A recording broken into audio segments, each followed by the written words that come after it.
Good morning मित्रांनो, मी माजी प्राचार्य एकनाथ दांडगे सर आपल्या अनेस्ट या यूट्यूब चॅनलवरती आपलं मनपूर्वक स्वागत करतो। आपण अगोदर पाहिलेलं आहे की आपण जो आवळा आणला की जो फ्रेश होता, ताजा होता, तो आवळा आणून त्यामधले त्याची निवडून आपण तो स्वच्छ धुवून घेतला, त्याला आपण सुकवला आणि तो व्यवस्थित पुसून आपण या चाळणीमध्ये वाफवण्यासाठी ठेवला।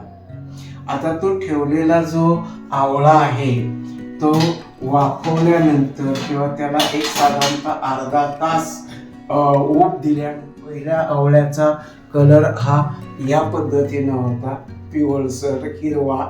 आता तो जो आपण उबवलेला आहे तो उबवलेला आवळा हा पिवळा जर्द झालेला आहे। हे जर बघितलं तर परत तुमच्या लक्षात येईल की एकदम त्याला ग्लेझिंग आहे, फिनिशिंग आहे, याचे जे बी आहे ते सहजासहजी बाजूला पडते। तर हा आवळा आपण आता उबवून घेतलेला आहे।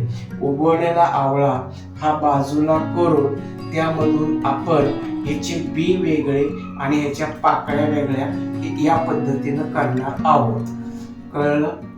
त्यानंतर ते केल्यानंतर या पद्धतीनं त्याचे आवळे हे जे आहे ते तयार होतं। या आवळा आता आपण 5 मिनिटं असाच ठेवणार आहोत आणि त्याच्यानंतर हा काढून आपण यातल्या बिया काढून त्याच्या पाकळ्या वेगळ्या करून याचा उपयोग आपण मोर आवळ्यासाठी, त्याच पद्धतीनं आवळा कॅन्डी गुळासाठी, आवळा कॅन्डी साखरसाठी आणि आवळा कॅन्डी पावडरसाठी करणार आहोत। जे पाहिजे त्या पद्धतीनं आपण याचा उपयोग आता करू शकतो।